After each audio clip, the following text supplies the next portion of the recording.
Now we're holding 93b2. 93b2 at the Mishnah. We're going to actually try to go all the way to 94 because a good chunk of this Gemara is completely and utterly esoteric. We're going to hit a point in this Gemara where we're going to do the daf as opposed to learn the daf. We're simply all going to look at the English part of the art scroll and we're going to just simply do it. Because, and I'll give an akdama when we get there, because you got to understand it's got to do with astronomy. And astronomy and Judaism have a very interesting relationship. Okay, so we'll deal with that. Okay, so first let's do the Mishnah. The Mishnah says as follows. So we were talking about again who has to bring a Pesach Sheni, somebody who's Tameh and who's on a derech rechoika, a distant road. And as I said yesterday, what is the definition of a distant road? Right? That we can't get there in time to either, that's a question, either slaughter the Korban Pesach or he can't get there in time to eat the Korban Pesach, which is obviously differences in time because slaughtering takes place in the afternoon of the 14th and eating takes place on the night of the 15th. So says the Mishnah, Ezu derech rechoika, what is the measurement of a distant road? Min ha-mo'idim u'velachutz, from the town of Mo'idim, which exists till today, from the town of Mo'idim and beyond. U'kemidasa l'chol ruach, and that distance in every direction. Diber Rabbi Akiva. Those are the words of Rabbi Akiva. That's the definition. Mo'idim was in the outskirts of Jerusalem, not in Jerusalem proper. It was outside of Jerusalem. It still is today considered to be a town outside of Yerushalayim. And what it goes from there... Is it the same Mo'in? Like, I don't think so. I doubt it. Yeah. But I don't want to touch that because I truthfully don't know. But whatever it is, it was definitely on the outskirts of Yerushalayim, outside of Yerushalayim, and therefore a walk from there to the Harabayis, to the Holy Mountain, right, was too long to walk, and that was considered a distant road. Dibir Rabbi Akiva. Rabbi Eliezer, but Rabbi Akiva's Rebbe, that's Rabbi Eliezer, is Rabbi Akiva's Rebbe, says, Me iskupas ha'azara b'lachutz, from the threshold of the courtyard of the Beis HaMikdash and beyond. That's it. If you're not inside the Beis HaMikdash, you're outside, and that's already a distant road. Amalei Rabbi Yossi, and that lafichov nokud al hey loima. In the Torah, there are a few words in the Torah where above the words there are dots.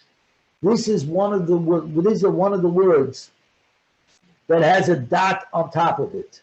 Right? Ubederech rechoika. On top of the hay, there's a dot. Why? To teach us. Not because it's actually a distant road. That's not what it means. But from the threshold of the temple courtyard and beyond. In other words, if you're not in the stadium, you're outside. Simple. If you're not in, you're out. Right? That's what it says. So says the Gemara. Amma Ulam, and I don't want anybody getting too caught up on what the measurements exactly are, okay? Because then you can drive yourself crazy. Amma Ula min ha-Midian li-Yushalayim, from Midian to Yushalayim, Chamisha Osa Milim Haba, was a difference of 15 million, 15 miles. Now you know where the word miles comes from. 15 million, which is every mil is approximately, for the purpose of here, 3,500 feet. So 3,500 feet times 15 gives you the distance, right? It's about 20,000 feet. It makes the difference. Says the Gemara, Sabalaki Hoda Rabba Baba Chana Rabbi Yochanan, Kama mahalach oder b'yoyim. How much does an average person, walk on an average 12-hour day? B'yoyim asara parois, 10 parparois, which is 40 milin. Every parparois is 4 milin. So obviously 10 parparois is 40 milin, which is about 3,500 times 40. Okay? There we go. Now, subtract from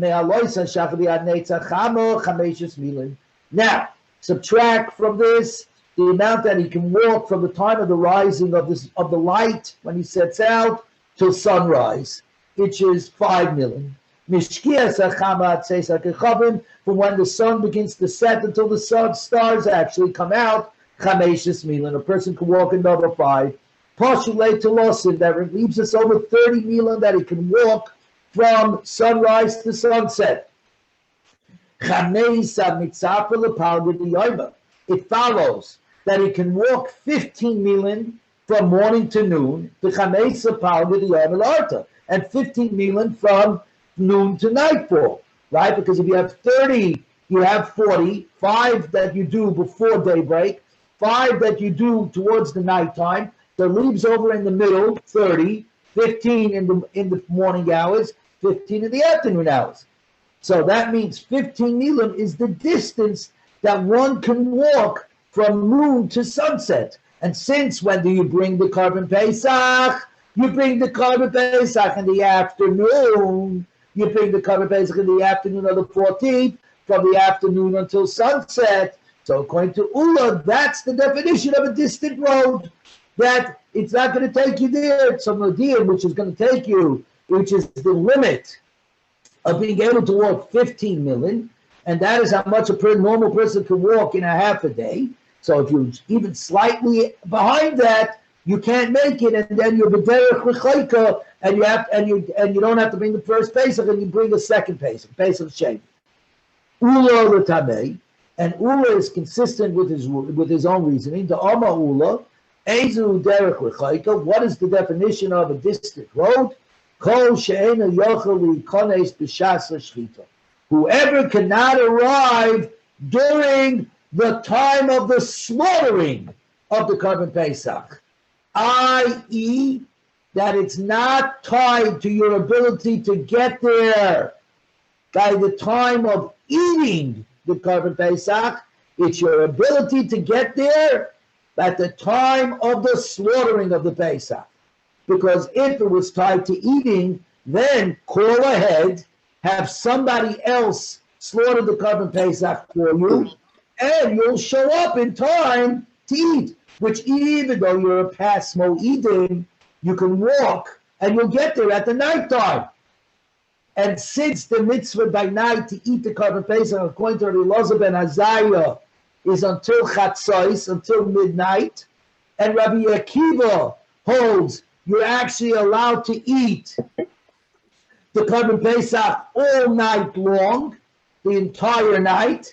So that means as long as you can get there at night, if you held that the whole reason is eating, that you had to get there for eating, so then it wouldn't be a problem. Comes Ula and says it's not the rule of a distant road is not tied to eating, getting there in time for eating. It's there tied to getting there in time for slaughtering, for shechting the Korban Pesach. So that's a big nafkamina. It's not tied to the eating, it's tied to the slaughter. And if you can't get there on time for the slaughter, then you're mechuyev to bring a Pesach shein. Okay? So now, comes out, Ula says, that a person can walk 5 milim, okay, let's say 20,000 feet, can walk from dawn to sunrise, when the sun starts rising until the actual sunrise. The Gemara explains how this is. I would just tell you, I'm reading this directly out of the art school. Okay, there's no great things over here. This is a lot, and we'll talk about it as we go through. Amamar, from the time of the rising of the light to actual dawn, kameshes milim. A person can walk 5 milim. Minolan. How do I know a person could walk about 20,000 feet? Diksiv, because it says, Kamaya Shacha Ola and the sun was rising and the angels were hurried. This is when they were hurrying Lot out of his house, because he said HaKadosh Baruch Hu is about to overturn Sodom, and you better get out of here. Diksiv, Hashemesh Yotza, and the sun rose upon the earth, Ala Oretz, Veloit Bog Tzayara, and Lot arrived to Tzoyer. So in other words, it took Lot from dawn to sunrise to walk from Sodom to Tzoyer. Rabbi Chanina, and says Rabbi Chanina, Lididi Chazi Le'ahu Asra, I actually went to that place. I saw that place, and I took out my measuring stick and I measured it. V'harisa Chamisha Milin, and it was exactly 5 milin. We're on 93B3. 93B3. Okay? Now, says the Gemara, Gufo. Let's concentrate on this. Ama'ula. Ezu derech rechaita. What's the definition of a distant road? Kol she'en yochel lichonis b'shas hashchita. Anybody who cannot arrive by the time of the slaughtering of the Korban Pesach, that it's not tied to your ability to be there in time for the eating of the Korban Pesach, it's tied to your ability to be there at the time of the slaughtering of the Korban Pesach. Rabbi Yehuda says, Kol she'en yochel likones b'shas achila. Whoever cannot get there in time for the eating, the whole purpose of the Korban Pesach, you slaughter the Korban Pesach on the ability, on its potential to be eaten. So therefore, derech rechaika, distant road, is based upon your ability to get into the night time of the 15th. According to Rabbi Eliezer ben Azai, that means as long as you can get there before midnight, you're good to go because you can eat your Korban Pesach. According to Rabbi Akiva, as long as you get there at any point of the nighttime before the dawn of the morning, before the sun starts rising, the Neitz HaChama in the morning, right, of the 15th, you're good to go. So obviously Rabbi Yehuda's Zaman is much longer Zaman, a much longer time frame than Ula's. Says the Gemara, Amalei Ula Lidi Doch Kasha Ula Rabbi Yehuda Kasha. There's a difficulty to you, Ula, and there's a difficulty to Rabbi Yehuda as well. Lidi Doch Kasha, to you, Ula, there's a problem. The Amrit that you say, Kol Sheni Yochli Kones B'Shas Shchita, that it's tied to anybody who cannot get here in time for the slaughtering of the Pesach. That's who becomes Mechayiv with the Pesach. Sheni. V'hatome sheretz, but a tome, someone who becomes tummy with the sheretz, which again is somebody who's tummy for one day. If you touch a creepy crawly thing, you become tummy. You can go to the mikvah, and at night you're perfectly good to go. But there was an argument, if you remember in the previous dafin, whether just because I'm good to go tonight, the night of the Korban Pesach, at the time of the eating of the Korban Pesach, whether that we're allowed to slaughter the Korban Pesach with somebody who's currently a Tamei Sheretz. We said, according to one Shita, it said, since he will be good to go and eat on the night of the 15th, he will be able to eat the Korban Pesach. So even though now he's still Tamei, I can still slaughter for him, because the whole purpose of the slaughtering is to be able to eat. And another Mandi Yoma says, no, Ba'asher Husham. We look at things as they are right now. Right now, at the moment of shechting the Korban Pesach, the person is Tamei. The person is Tamei. The fact that he can be toivel in the mikveh, he can immerse in the mikveh, and at night be good to go, doesn't mean anything to me. Right now, at the point of the slaughtering, I look at the situation. Those are the 2 points of view of the argument. Says the Gemara, comes Rabbah and he asks Sanula, according to you, that says the whole Pesach Sheni is tied to his inability to get here in time for the slaughtering of the Pesach. Tummy sheretz, the case of somebody who was tummy with a sheretz, who became tummy by touching a creepy, crawly thing. The ein yocheli kones b'shas shchita, who is incapable of coming into the Beis Hamikdash for the time of the shchita because he's still tummy. He's still tummy. But you, Ula, hold Sheichtim v'zarkin al tamei sheretz, that you do slaughter and you do sprinkle the blood of the Korban Pesach for somebody who's currently tamei, who cannot be right now at this moment together with us in the courtyard of the Beis Hamikdash. And the reason why you said this was because you said, well, this afternoon he'll table in the mikvah, and tonight he will be perfectly capable of eating from this Korban Pesach.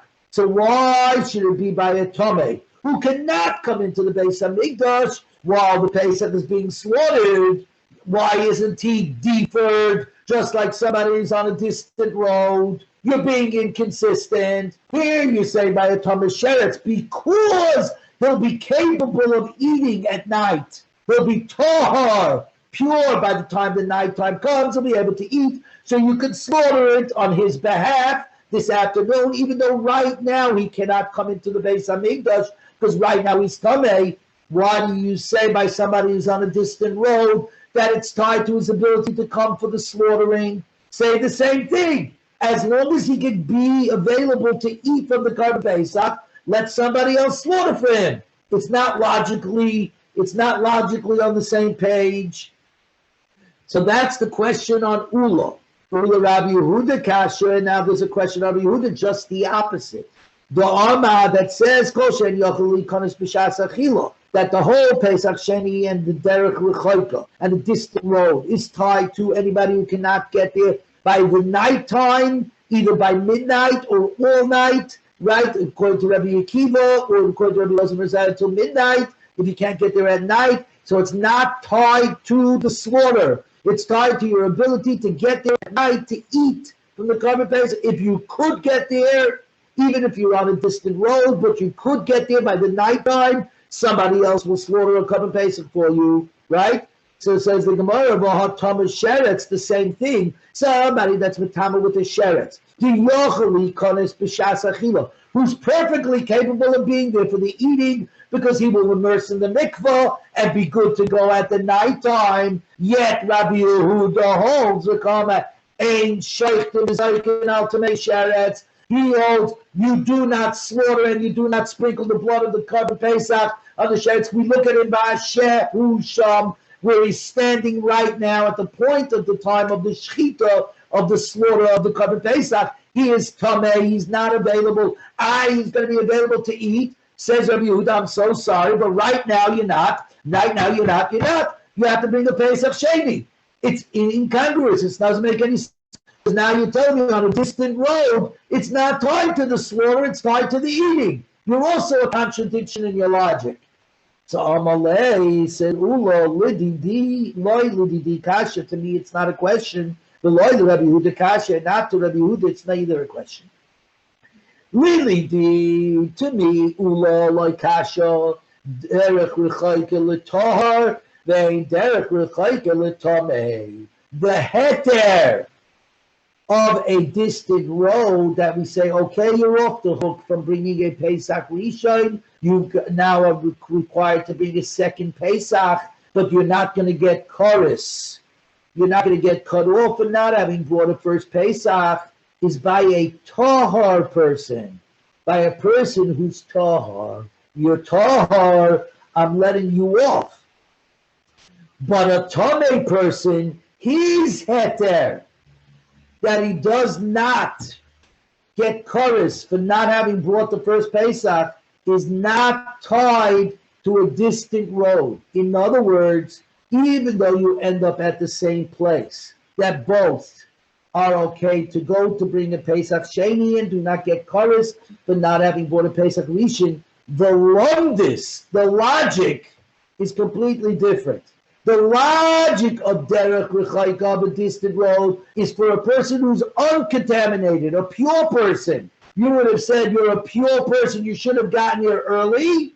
Said, no, it's okay. You're derech rechaika. If you're further than Moedin or the second half of our Mishnah, you're outside of the Beis Hamikdash itself, it's okay. That's tied to the shechita. That is tied to shechita. The person of the tamei, that, okay, what do you call it? The one person of the tamei That has nothing to do with a distant road. That has to do with himself, in himself, the gufa. So you have two different reasons. In other words, the reason that Derech L'Chayka works, it's in the Lahakaba Pesach. And the reason for a Tameh is because he can't eat the Pesach. So in other words, the reason why a Tahar person is off the hook, because he can't get there in time for the Shechita. The reason why a Tameh person, it works the Pesach Sheni, because he can't eat from the Korban Pesach. Therefore, the logic behind it is two different logics, even though you end up in exactly the same place. Very good. We're on today's daf. Tzadik Dalet Amid Aleph 94a1.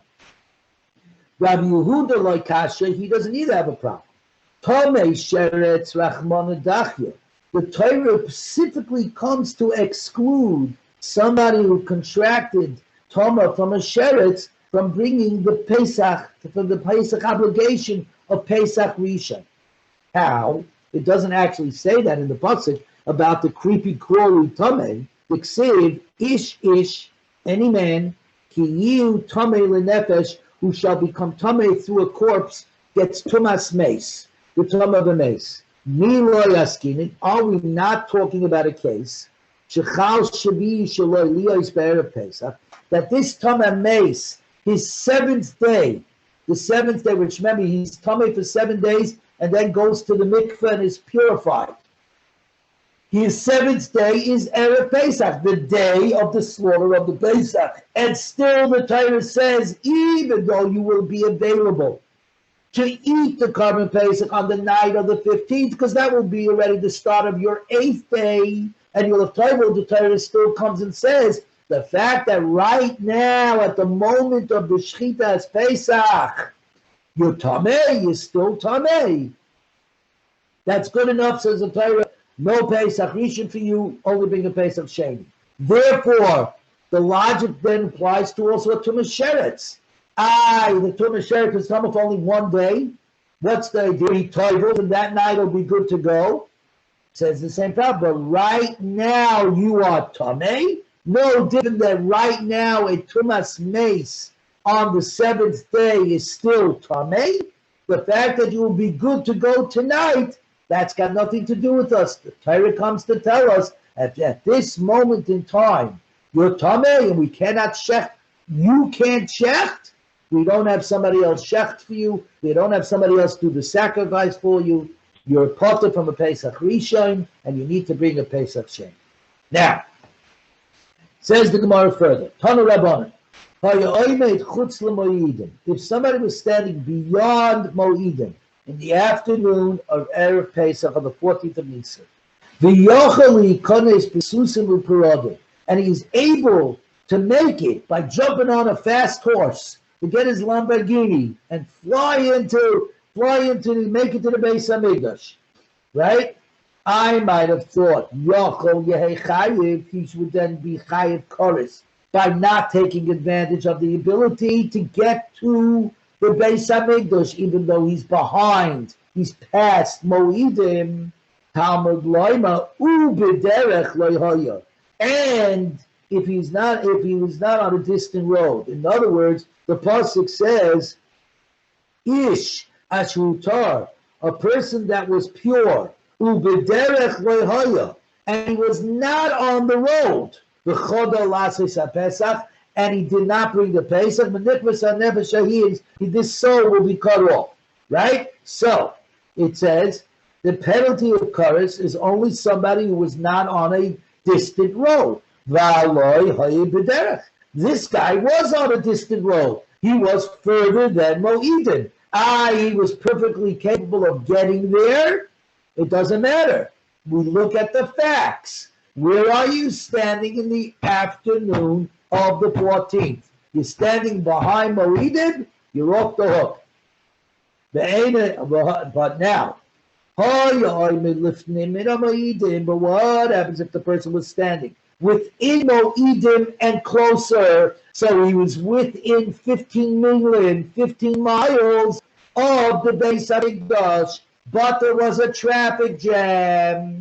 Ve'ein yochel ikonis b'fnei gemalim u'koronis hama'akvin oisai. But he couldn't enter the Beis Hamikdash because the camels and the wagons were delaying him. In other words, he wasn't in Boca Raton. He was either in Boston, San Francisco, not Cherry Hill, but Philadelphia or New York, and the traffic was crazy. But he was within the frame.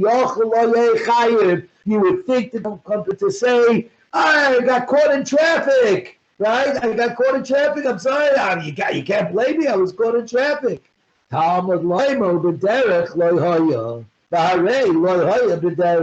says he was not on the road. And here he wasn't on the distant road. You were close by. Your job was to take your GPS and figure out a shortcut to come back. Daddy, we are holding on 94A1, the right-hand corner, the right-hand column. 94A1. By the way, Daddy, tomorrow, Daddy, yeah, by Omar, we're up to Amarava. I can't hear you. 94A1 Amarava. Tomorrow we're starting the shear at 8:15. Okay? Starting tomorrow, we're starting the shear at 8:15, not at 8 o'clock. Okay, we're moving the shear to 8:15. Okay? Thank you. Very good.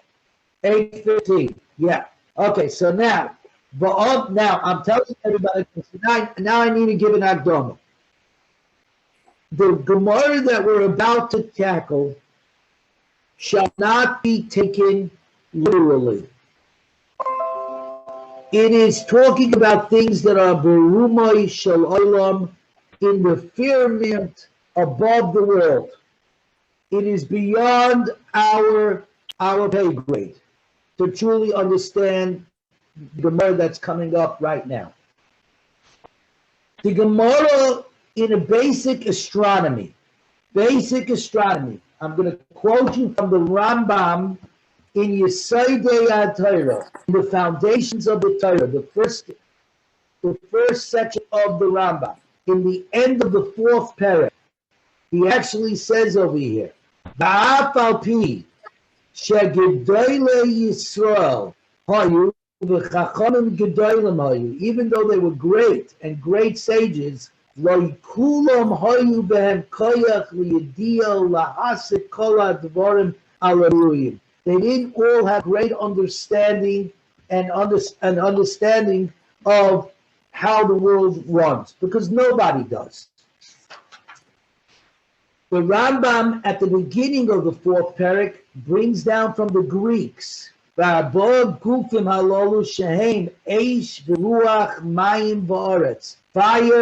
the ruach, the wind, water, and the earth, the 4 fundamentals.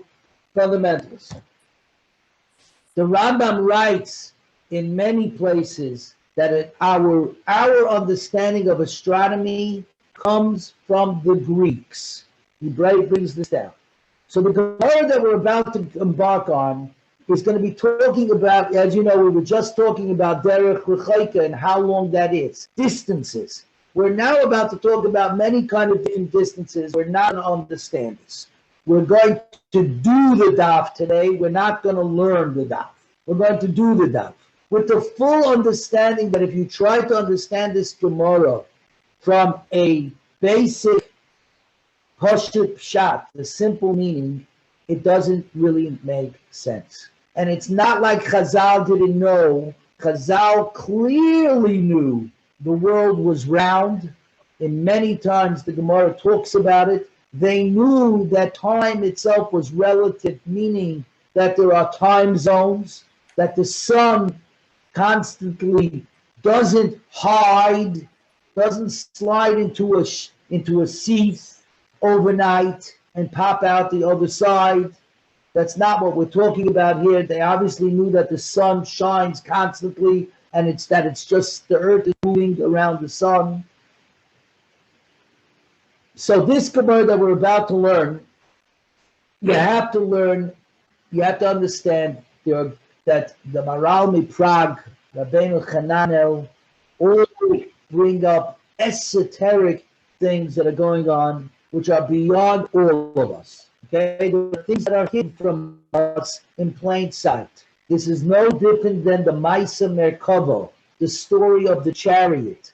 Yecheskel Anovi's the description that he saw a golden chariot and the Chayis and everybody else throwing and saying, Kadosh, Kadosh, Kadosh, Hashem Tzavak is holy, holy, holy is the God of hosts. We don't understand any of it. We don't understand any of it. Right, so why are we doing it? The answer is, in the words of the Rambam, why? In order to get v'oich and Tevis HaGodosh Hashpia Kodesh Baruch L'Yisha V'Olam Hazeh Kedei L'Nonchu Chai Olam Haba. It's for us to get schar. This is the world we live in. We understand there is the physical world, and then there's the metaphysical world. There's a spiritual component to all of this, which we, grounded here, don't really get it. There are those that do. There's a Maral in Prague, and he comes along once every 500 years. We don't. Once you understand that, we can tackle this Gemara. I am going to now simply read word for word, more or less, from the art scroll. We're not going to get hung up here on the mathematics of this. Okay, we're just not. All right, we're going to do the daf, and we're going to try to get all the way through the entire Tzaddik Dalet and get the Tzaddik Hey today. Okay, in one fell swoop. So here goes. If you got any questions, I think save it for the end, because the answer mostly is going to be, I don't know. That's going to be the answer. And Amar Rabba, Shita Alpei Parsei Haba Alma. The compass of the sun passes over the world is 6,000 parsais. A parsais, if you remember, is 4 milin. Each mil was 3,500 feet. So it was about 20. Each parsa was about 20,000 feet. So you're dealing with over here 6,000 times 20,000. Do the math. Sumcha Rekia Alpha Parsei. And the thickness of the firmament, the thickness of the celestial sphere, to quote the art scroll over here, is 1,000 parsais. One is tradition and one we use our logic. He agrees with Rabbi Baba Khan, who says in the name of Yochanan, how far an average person walk in a day? 40 million. This we talked about earlier before. From the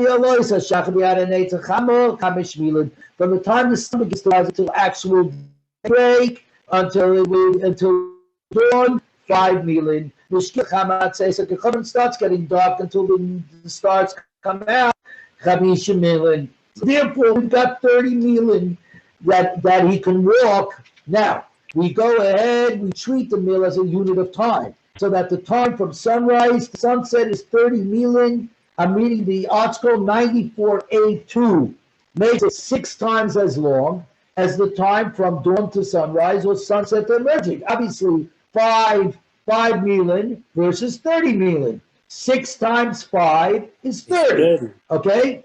Now, the ratio, therefore, of 6 to 1, that's what we're talking about, right? 1 being the 5 million, 6 being the portion of the 30 million, represents the ratio between the distance that the sun travels to compares the world from sunrise to sunset and the distance of which it travels through the thickness of the firmament. If you're interested, we're going to, number 9 and number 10 will give you the calculations. Nimsa, therefore, Oivav Sharakia Echad Mishisha Bayan.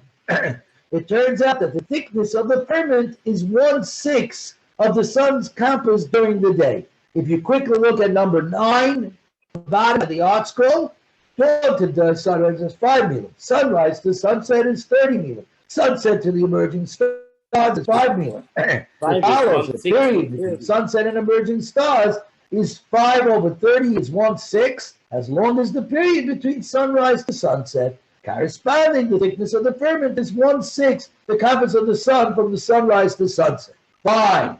Go further.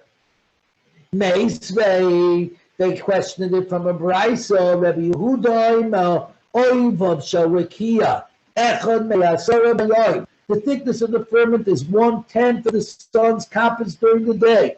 How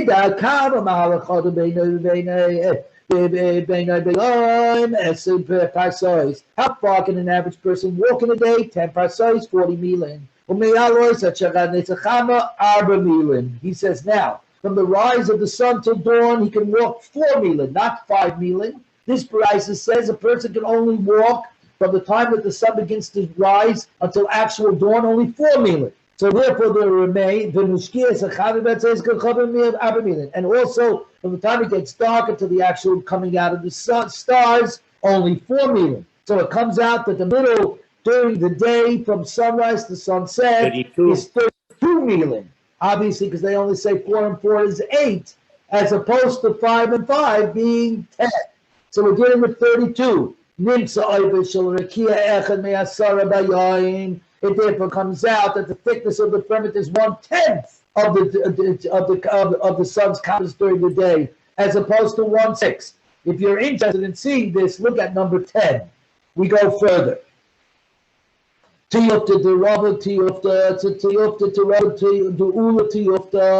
And says the Gemara, and it should also be a tiyufta to Rabbi Yochanan, who also said 5, 5, 5, 5, and 30. Amalach, Rabbi Yochanan would say to you, I really said that a person can walk 40 milan in a day, and the Brisa agrees with that. You can walk 40.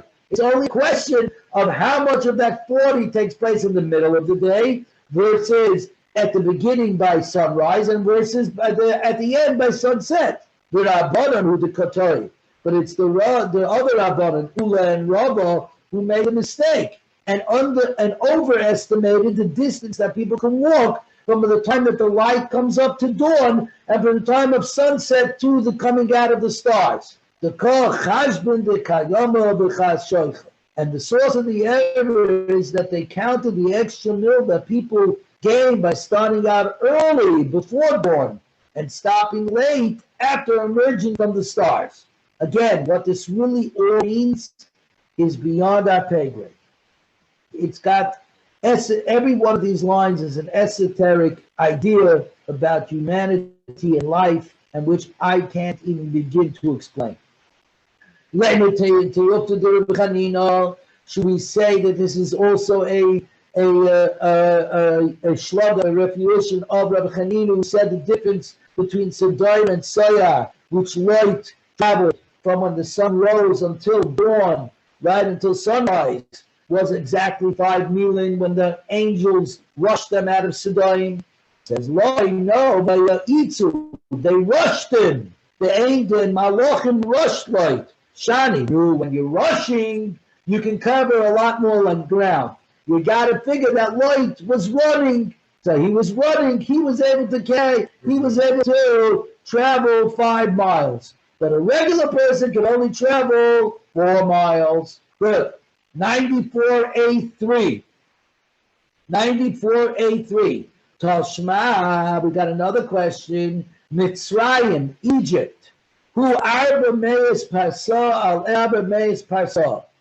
The land of Mitzrayim is 400 parsas long, 400 parsas wide. Mitzrayim Echad Mishishit Bikush. And Mitzrayim is only 1/60th the size of Kush, of India. The Kush Echad Mishishit Ba'ila. And Kush, if you remember this week, we're going to learn in the Megillah. It was in days of Achashverosh, Shemelech Mehoidu Viad Kush. And what do you call it? He ruled from Hoidu, India, until Kush, wherever Kush is, right? So Kush, Mitzrayim is only 1/60th of Kush. And Kush is only 1/60th the size of the world. What? Kush is Africa. Daddy? Africa. I can't hear you. Kush. I can't hear you. Oh, well, Daddy, I can't hear you. Kush. I'm not hearing you. Can you hear Kush me? is Africa. Your father's saying Kush is Africa? Okay. Right. Okay. So, the Kush Echad B'Shisha Ba'olam. V'olam echad mishishim v'gan. Daddy, I can't hear you. I can't see you guys, either. it's not, for some reason my connection is not great. I'm having trouble hearing again. Can you see So me? sorry. It's not going so great. So we'll just keep going. Hopefully I you can guys see will hear him. me. The Kush Echad Mishishim Ba'olam. Now I And see you. Kush is 1/60th of the world. V'olam, can you see me now? Okay. Yeah. We can see. We're Yes, good. God. Yes, God. V'olam echad mishishim b'gan. And the world is 1/60th the size of Eden, of the garden of Eden. The gan echad mishishim b'Eden. And the garden is only 1/60th of Eden. So when we say gan Eden, it's really gan b'Eden. A garden inside of Eden. So there's the garden, and then there's Eden. So the garden is only 1/60th of Eden. And now we get to the very sad fact. The Eden echad mishisha b'Gehenim. And the whole Eden is only 1/60th of Gehenim. Unfortunately, the real estate of Gehenim is much greater than the real estate of Gan Eden, which is a sorry state of affairs. Because you have a lot of people there. It turns out the entire world is compared to Gehenim is like a pot compared to a pot. That means Gehenim is so much bigger, we barely have pot cover. So now by this compensation that the world is 60 times 60 times 60 as large as Mitzrayim, and therefore much larger than 6,000 parsecs, and the compass of the sun must be even larger yet. So obviously our calculations are way off. The space is much greater than we think. Tiyufta, you're right, the space is much greater than you think. Good. Tashma, Tana de Eliyahu, they learned in the yeshiva of Eliyahu, there's a machlokes. Does Eliyahu mean Eliyahu Hanavi, or there was a Tana called Eliyahu?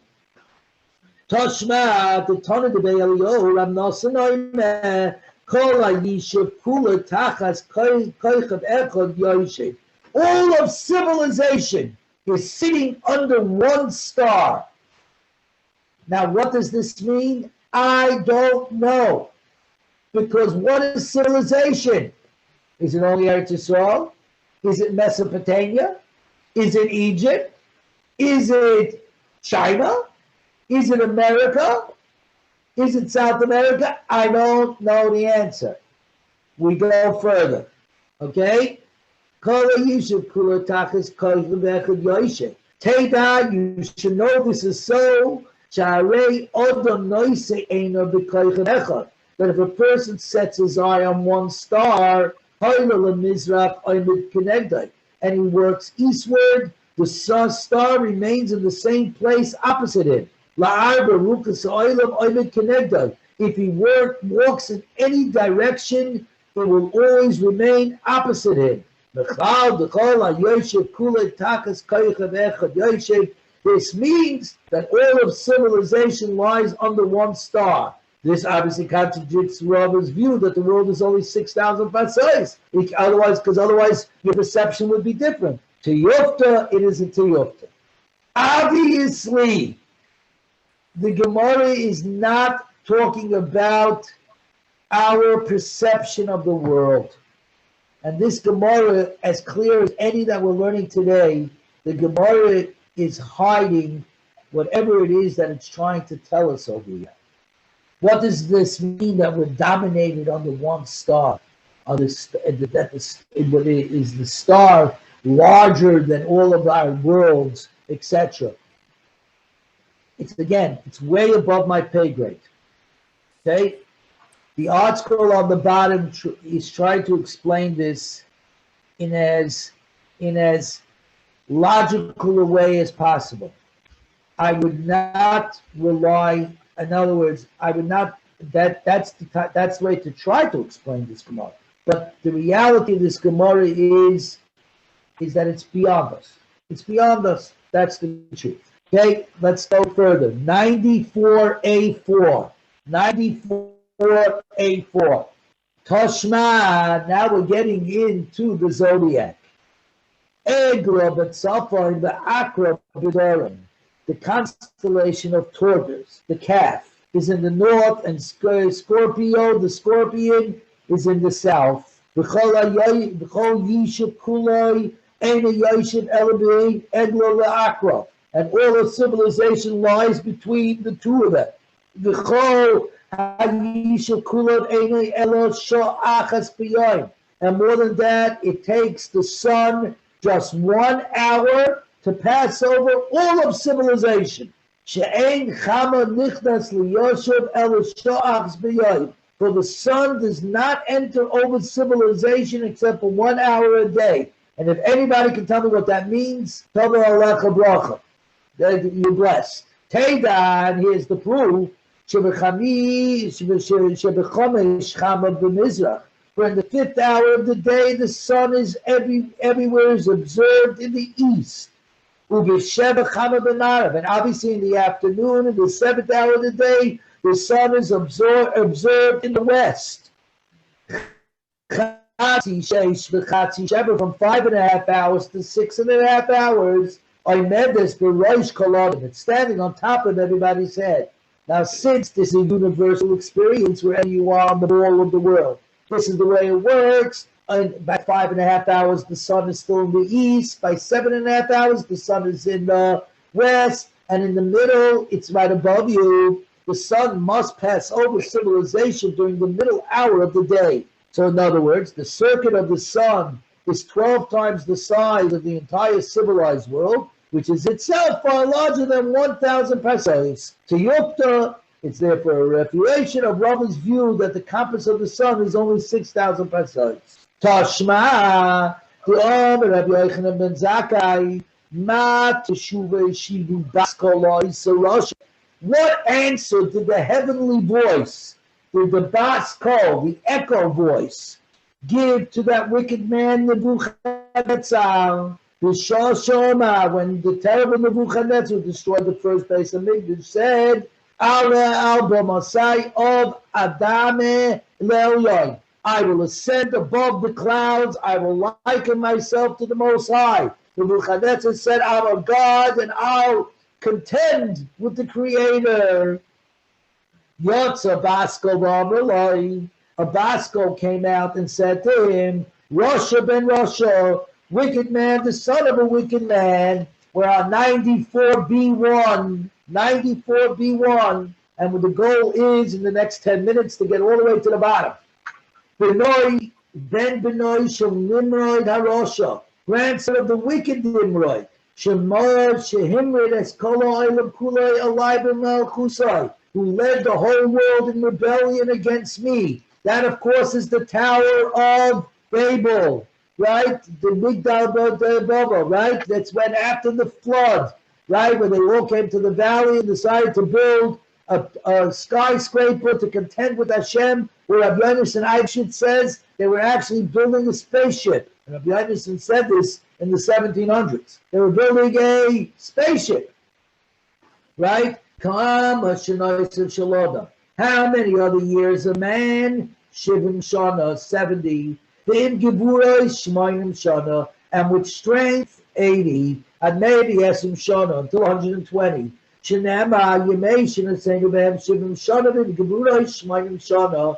The days of our years among them are 70, and with strength, 80. Mina Oretz Adirakia Mahalach Chamishmei Shana. Now, from the earth to the firmament is a journey of 500 years. And the thickness of the firmament is also a journey of 500 years. And between each and every firmament, between the first firmament and the second firmament, is a journey of another 500 years. And so too between the 7 firmaments, the 7 levels, all the way up. As we know that from the Medrash, there are 7 firmaments, there are 7 universes, for lack of a better word, piled up one on top of each other. Now, how then could you ever scale the heights of heaven? So he was telling me, what do you think? Because you can get above the clouds, you think you're getting to heaven? We understand this today. Every time we take a plane, we're above the clouds, right? And we know we haven't gotten anywhere, right? Ach el sha'ol Torah al yakis bar. Rather, but to the netherworld will you be brought down to the depths of the pit. You'll be brought all the way down. The bottom line is the difference from the earth to the firmament to the journey is 500 years. Bottom line is, if you look at number 5, it will give you the whole cheshbon over here that's going on. The bottom line is, it's a tiyufta. The conclusion then seems to merge. I'm reading number 6. The conclusion that seems to emerge from this Gemara is that the world is about 1,825,000 parsoyas across, between 4,142,750 and 5,500,000 miles, as noted by the Chassam Sofer. This is a tremendously large value, far larger than the 6,000 parsoyas, which the Rambam gives as the circumference of the world, and which for the matter, that is the contemporary measurements, right? That the entire world going around is about 7,000 miles, right? 8,000 miles going around, give or take. So the Chassam Sofer tries to explain this. But again, the reality of all of this is to give the idea, if no other reason, the best way to explain all this, okay? The best way to explain all this is to say, we are nothing. As you all know, the higher you go, the world looks smaller and smaller. The further you go, it looks like a dot. So all the bustle and hustle of our world, if you go up a mile or 2 miles or 3 miles, it seems like nothing. In some ways, this is the great Musa Hospital over here. Don't take yourself too seriously. You ain't much. 500 years. Daddy, I can't hear you for some reason. It's 500 Daddy, I can't hear you. I'm sorry. All right. You can't hear you. Say back up. I think you need to back up a little bit. It's 500 years means 500 light years. You know what? I can't hear. Let's go further because I can't hear. Okay. I can't make it out. Sorry. Your father is saying if it says 500 years, it's 500 light. Daddy, I just can't make that. I apologize. Tanu Rabbanan. We'll talk about it afterwards. I don't know what.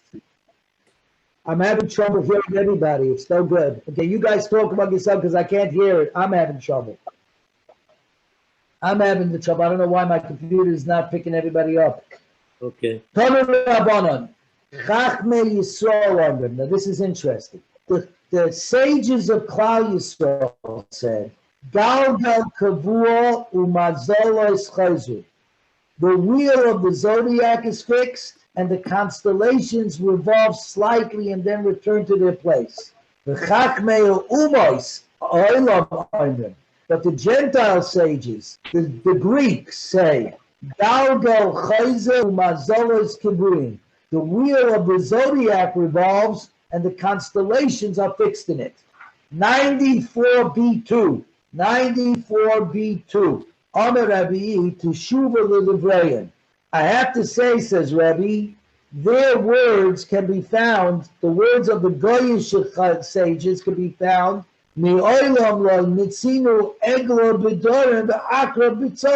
we never find the Taurus in the south and Scorpio in the north. So therefore, it looks like they got a better understanding of what's going on.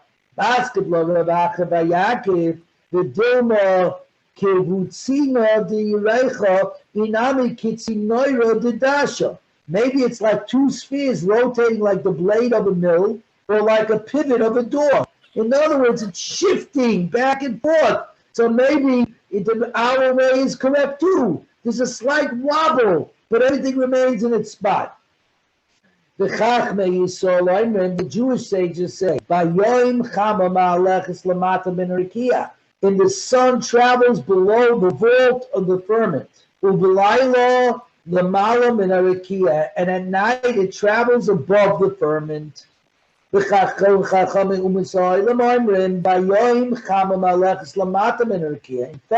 the sun travels below the firmament by day. The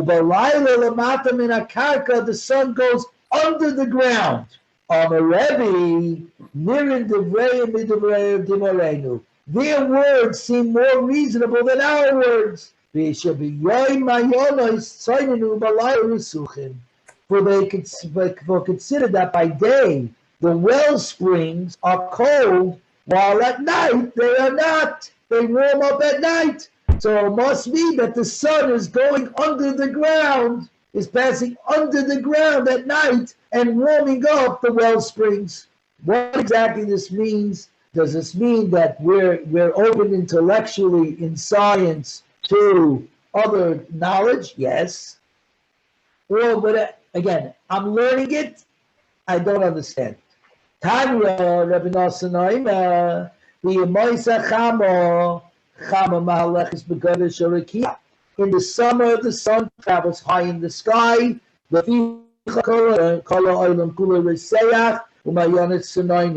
the whole world gets hot, but the springs remain cool. In the days of the rainy in the winter, the sun travels low in the sky. Everything gets cold.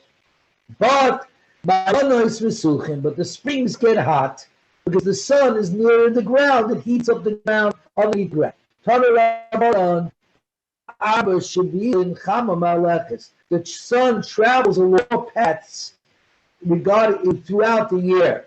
Nisan, Iyar, Sivan, in Nisan and Iyar and Sivan, Malachis Baharim, it goes through the mountains, Kedela, the Pasha Shalogin, in order to melt the snow. Tammuz of the Elul, Malachis B'Yishuv, it goes through civilization, Kedela Bashal as a Paris, in order to ripen the crops. Tishrei, Mamacheshim, Kislei, Malachis Bayamim. In Tishrei, Macheshvin, and Kislev, it goes to the ocean,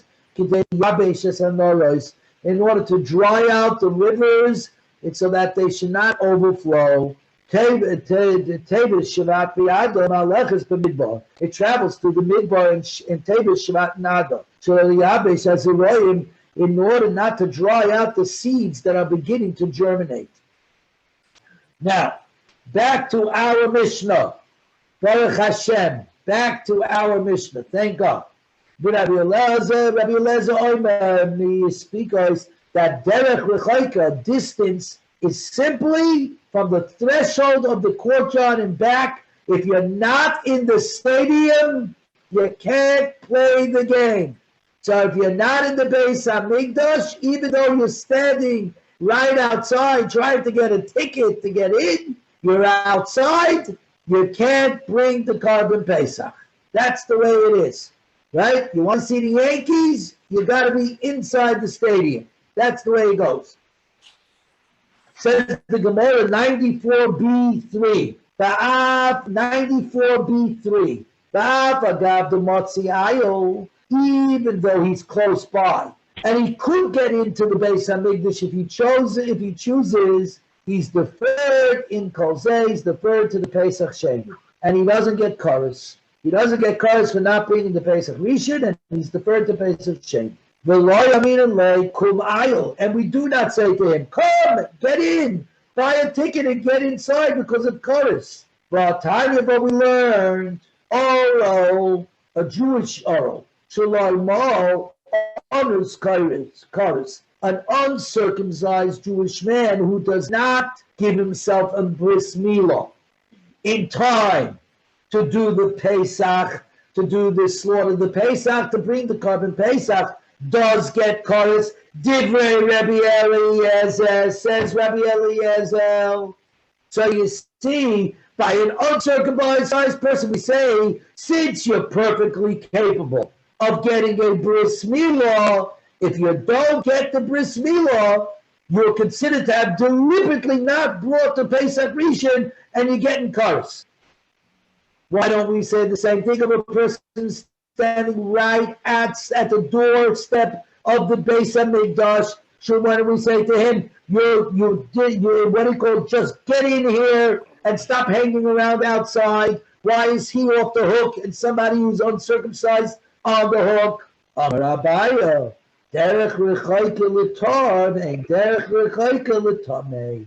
Remember what we said before. The heter, the permission of being on the road, is a permission for somebody who's tahor, who's capable of bringing the carbon Pesach. He's just on the road. A tamei is not capable of bringing the carbon Pesach, so it doesn't matter where he's standing, even if he's standing right at the threshold. Same thing. A person, a person standing on the threshold, if that's considered derech rechaika, and he's tar, the Torah says you're off the hook. That's the way it is. Same thing with uncircumcised. An uncircumcised problem is a problem not because you're tahar, that he could bring the carbon Pesach, he just can't. Because he's on a distant road, he can't bring the carbon Pesach because he's uncircumcised. It's in him. And therefore, he doesn't get off. It's not a comparison.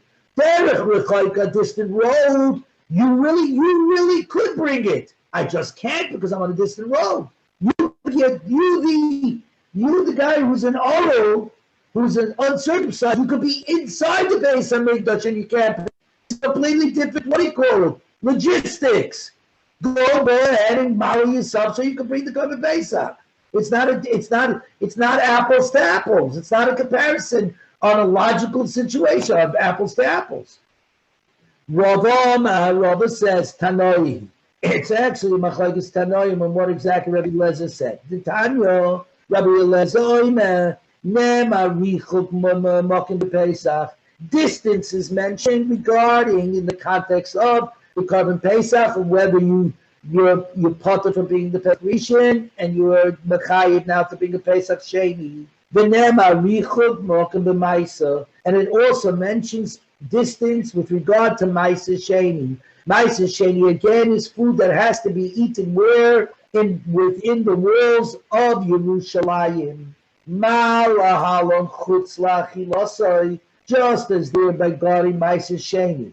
Distance is defined as anybody being outside of the place where it's eaten, i.e. in Yerushalayim. If you're in the walls of Yerushalayim, you can eat the Maisa Sheni. If you're not in the walls of Yerushalayim, you cannot eat the Maisa Sheni. Regarding the Pesach, distance is defined as being outside of the place where it's eaten, which is i.e. Yerushalayim. That's Yerushalayim, not the Beis HaMikdash. The Beis HaMikdash, the courtyard of the Beis HaMikdash Tazar is where you slaughter the carbon Pesach. Eating the carbon Pesach is within the walls of Yerushalayim, like every Shlomim. Like every carbon Shlomim, Pesach has the same rules as every other carbon Shlomim. Rabbi Yosi bar Yehuda, Mishum Rabbi Eliezer. Rabbi Yosi bar Yehuda says in the name is Rabbi Eliezer, no, Chutz La'asiyosai. Just as Maisa Sheni, being distant, is defined outside the place where the action takes place. What's the action of Maisa Sheni? Eating it. That's in Yerushalayim. It's not that eating is the situation, it's the action that's required. Here, the action that's being required is to slaughter, to shech the carbon Pesach. Where is that? Where is that? Where it's offered. Where is it offered? In the Beis HaMikdash, in the courtyard of the Beis HaMikdash. That's the Pshat in Rabbi Eliezer. That you look at it by its asiyah, the action that takes place. So says the Gemara, come on, Ozla, Hadram, Rabbi Yitzchak Bar Yosef, B'tameim halach acharoi v'oimdim ba'azara. When we say Tumo Hutra B'tzibo, where everybody's Tumah, nobody is Tameh, where we say that, we count heads of everybody that's inside the Azara. We count everybody that's in the courtyard of the Beis HaMikdash. Come on, who does this go like? Rabbi Yosi bar Yehuda Shama Mishum Rabbi Eliezer, who says that the distant road is tied to what do you call it? The door, where the doing of the carbon Pesach, i.e., i.e., in the courtyard of the Beis Hamikdash. That's where you do the count to determine whether Tumas Hutter B'Tzibur or not. We're getting almost to the end. Rabbi Yossi therefore said that's why there's a dot above the letter Hey in the Derech Rechai Ka. In the Torah, there's a dot over the Hey to teach us that it doesn't mean literally a distant road. It merely means the threshold of the Azara of the courtyard. Tanya, Rabbi Yossi Agalili Yomer, Rabbi Yossi teaches. Give me a second. We're now on 94b4. This is obviously where we're ending. Derech. The Torah talks about somebody who's on a distant road and is deferred to Pesach Sheni and doesn't get koros for not bringing the Pesach Rishon. Shameani mahalach shnayim or shloishi yomim. I would have understood that means a distance of 2 or 3 days. But a man who's not on the road, without specifying that it needs to be distant, the pasuk only says the ish asher tar, and a man who is tahar, ubederech loyhaya, and on the way he wasn't, and he's not on the way, not derech rechayka, the way he's not on the road. Magid shemayis kumis kupas soazor belachot kari derech. That teaches me that outside the threshold of the Beis Hamikdash and beyond is considered a distant road. Because if you want to be in the game, you want to see the game, you got to be in the stadium. Even if you're 1 inch outside the stadium, it doesn't matter. You can't see the game. You can't get into the stadium. In other words, if you want to get your vaccine and you want to go to the Hard Rock Cafe Stadium to get your vaccine, it doesn't do you good enough to get to the stadium. You got to get inside the stadium in order to get the vaccine. That's the way we're holding. Very good, everybody. We are actually on today's daf. Tzaddik Hey Amud Aleph. I